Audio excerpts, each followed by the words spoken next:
ए दीदी लाइट बंद कर ना, लाइट बंद कर।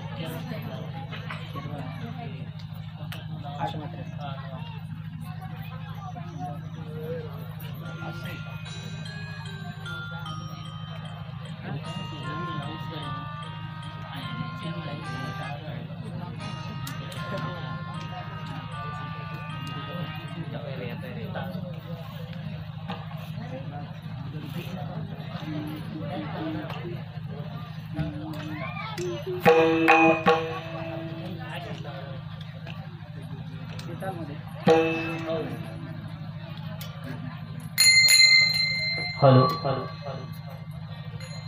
विशेष या कार्यक्रमासाठी जमलेली पंचक्रोशीतील समस्त वारकरी मंडळ आणि समस्त भजनी मंडळ, त्यात काही महाराज मंडळी असतील, आमचे बाबळवंडीचे, त्यानंतर कोंबाळणे, खिरविरे, असे आसपास पंचक्रोशीतील जी मंडळी असतात त्यांना प्रथम मी नमस्कार करून मी माझ्या वादनाला आरंभ करतोय।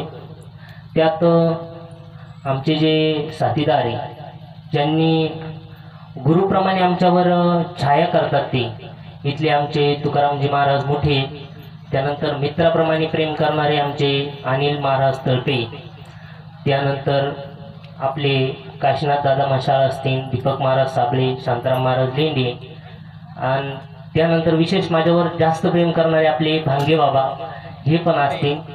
माझ्याबरोबर आलेले माझे गुरुस्थानी आमचे सावंत बाबा, यांना मी साष्टांग नमस्कार करून ते माझं वाजवणं चालू करतोय। माझे गुरुवर्य पंडित हबप श्री केशव गुरुजी जगदाळे यांच्याकडे मी शिक्षण घेतोय। आणि हॅलो, तुम्ही कृपया सर्वांनी खाली बसायचंय।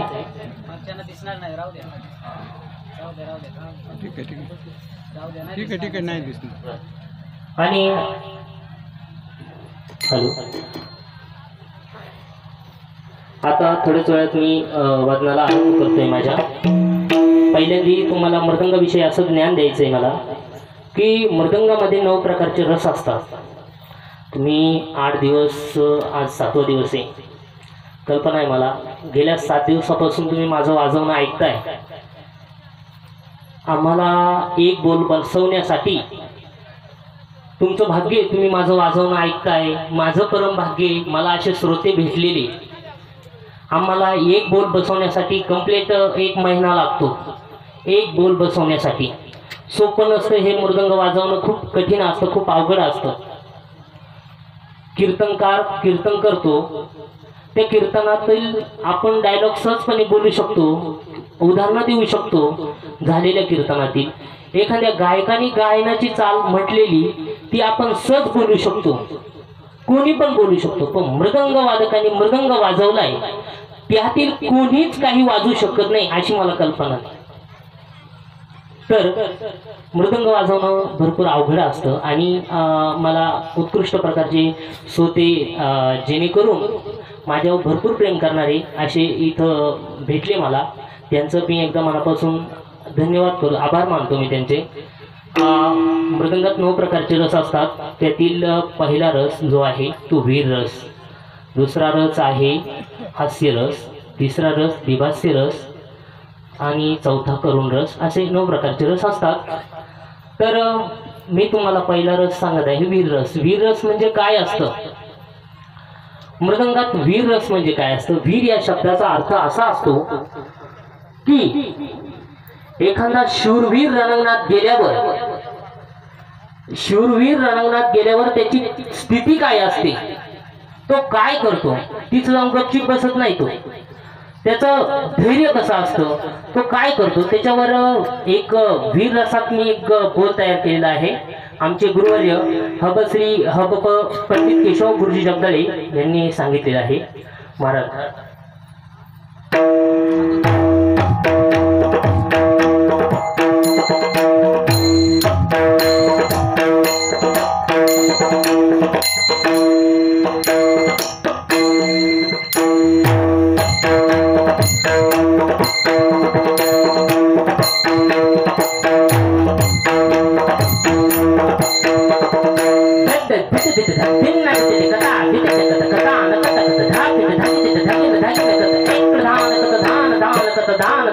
धा एक धान कत धान दान कत धान दान कत धा एक धान कत धान दान कत धान दान कत धा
हे वीररस झालं. त्यानंतर आता थोडंसं हास्यरस बघू आपण. थोडं तुमच्यासाठी हसवायला पण पाहिजे. तुम्हाला वाटते काय दादाने असं वाजत आहे, काही पण कळत नाही आम्हाला. हास्यरस त्यात आपण पहिलं मी मागच्या वर्षी वाजवलं होतं, या वर्षी मी वाजवणार आहे, पण मी थोडं वेगळं वाजवणार आहे यावर्षी. यावर्षी मी असं वाजवणार आहे, 3 जातींचे भांडणे या बोला. 3 जाती कोणते आहे? एक मारवाडी समाज, एक ब्राह्मण समाज आणि एक शेतकरी. आता मारवाडी समाज हत्तीच्या बायकोला मारताना कसा मारितो माहिती का? मारवाडी समाज त्याच्या बायकोला मारताना कसा मारितो बा? पक्वत सांगतोय, सोपं मारितो. त्याचा सात्विक आराम असतो बिचाऱ्याचा. मग तो कसा मारितो? तिकडे तक तक तक. कसा मारितो? तिकडे तक तक तक. आणि ब्राह्मण कसा मारितो माहिती का? बिचारा मंत्र मित्र सगळे पाठ असतात, पण थोडा रागीटच असतो बरं का ब्राह्मण पण. मग तो कसा मारितो? तिकडे धे धे धे.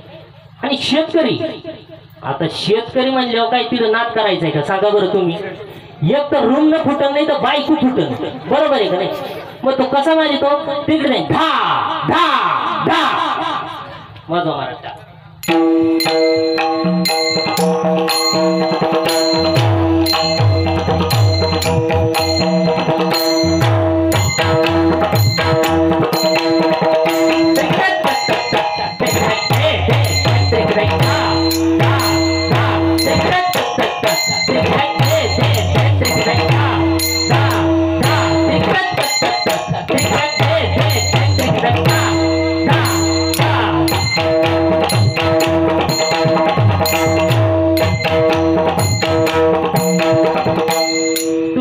माझ्याकडे पाच बसले यार, कोणी टाळ्या पण वाजे ना. आवडाला काय तुम्हाला? हा. त्यानंतर छोटस पान सुपारी काच चुना म्हणजे व्यसनमुक्तीवर बोले. आता मी 7 दिवसापासून बघतोय आमचे चौकदार सांगू सांगू थकले लोकांना, अरे इथं थुकू नका, इथं सप्ताह चालू आहे, इथं बिड्या ओढू नका वगैरे. पण लोक काय ऐकायला राजी नाही. काही लोक थुकतात, अमुक खातात वगैरे. त्यांच्यासाठी एक बोल आहे, म्हातारे आजीबाई मिसरी लावून असं इकडे तिकडे थुकतात कीर्तनाला आले तरी. त्यांच्यासाठी पण त्यांनी आवर्जून ऐका. बोल असा आहे, पान सुपारी काच चुना पान सुपारी कात चुना इकडे जाऊन तिकडे जाऊन थूक इकडे जाऊन तिकडे जाऊन थूक इकडे जाऊन तिकडे जाऊन थूक थूक थूक थूक पण मनपत नको. आता मनपत हा शब्द तुम्ही मागच्या वर्षी ऐकलाय पण मला नाही वाटत लक्षात राहिलाय म्हणून, कारण की यावर्षी बरीचशी पब्लिक आहे मागच्या वर्षीपेक्षा. आता ऐका. पान सुपारी कात चुना पान सुपारी कात चुना इकडे जाऊन तिकडे जाऊन थूक इकडे जाऊन तिकडे जाऊन थूक इकडे जाऊन तिकडे जाऊन थूक थूक थूक थूक पण मनपात नको.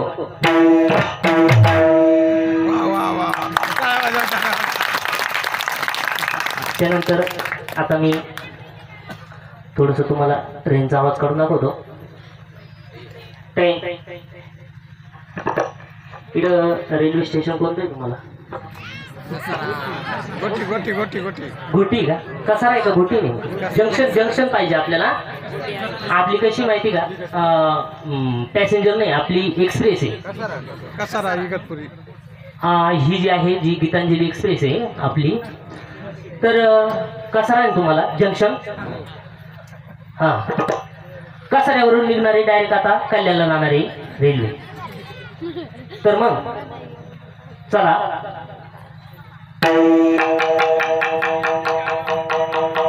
पहिली बेल झालेली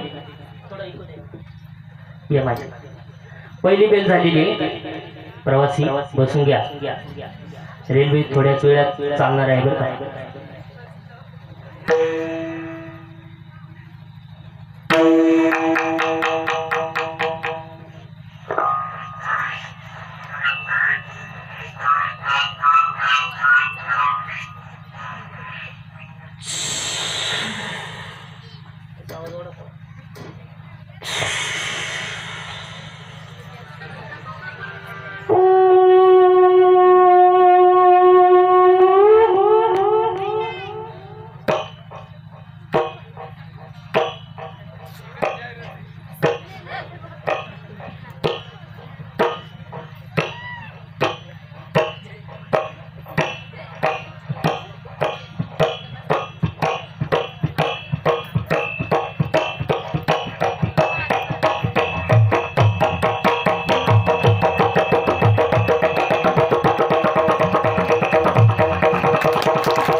ही रेल्वे रुळावरून चाललेली.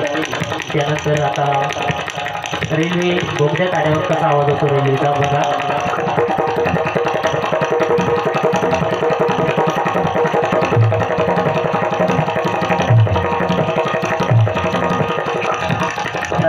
बोगद्याच्या बाहेर गेलेली.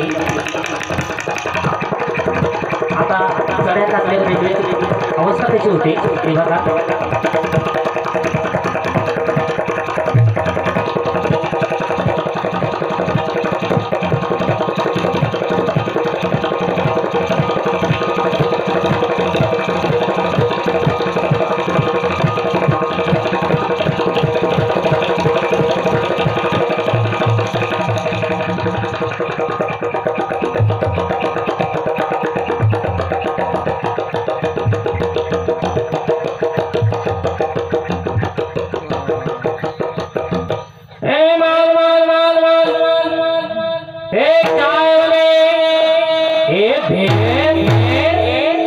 प्रवासी उतरून घ्या.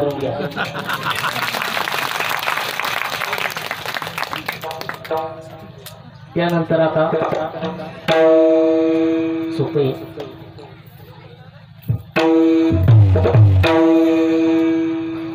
दुसरं आता एक एक बोले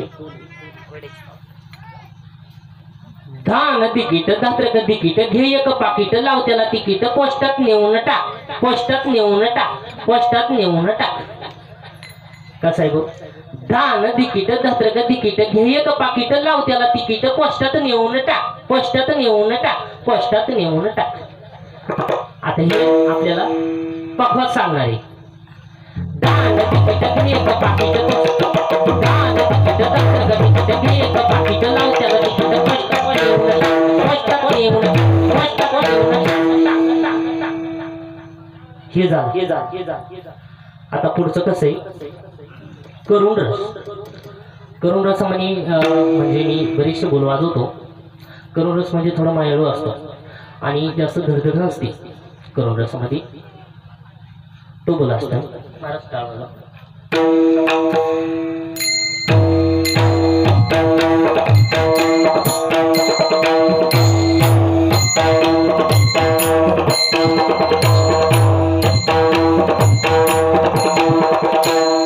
असे काही बोल आहे ते दीड मात्र्यापासून सुद्धा घेता येतात वाजवता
बंदिश आहे बंदिश प्रकार मी तुम्हाला वाजवून दाखवत आहे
Thank you.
एक दूसरा मात्र तुम बोले हाँ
पदामध्ये अडीच मात्रा दम घेता येतो, दीड मात्रा दम घेता येतो. तुम्ही म्हणता दम दम काय? दम असा आहे, अडीच मात्रा दम म्हणजे अडीच मात्रे थांबणे, दीड मात्रा दम म्हणजे दीड मात्रा थांबणे, म्हणजे दीड ताळी थांबणे, अडीच ताळी थांबणे, 4.5 मात्रा सुद्धा दम घेता येतो. तर मी एक अडीच मात्रा दमाचा एक बोल म्हणून दाखवणार, तुम्हाला वाजवून दाखवणार आहे. जरा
यानंतर मी एक सिंहलोकम परण वाजवून दाखवणार आहे तुम्हाला.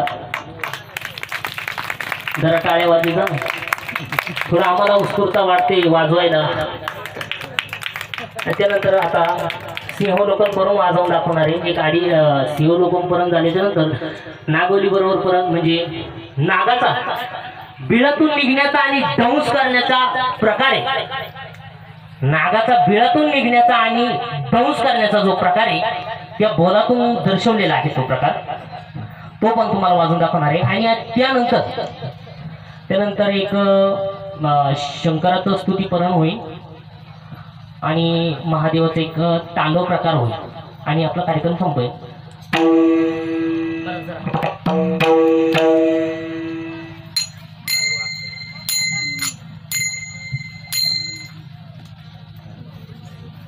नीट बोल बा. तर आता नागोली बरोबर करून हा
आणि त्याच्यानंतर आता एक महादेवाचं तांडव सादर करत आहे.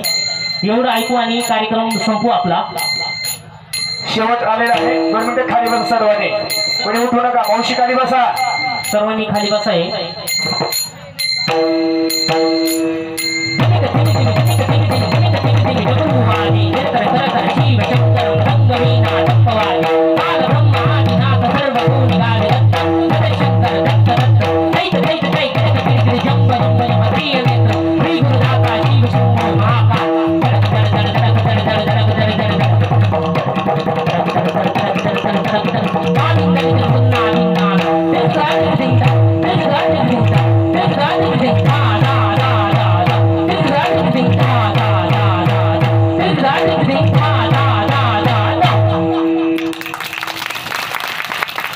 एवढं ऐकून आपला कार्यक्रम संपला. सर्वांना हॅलो. एक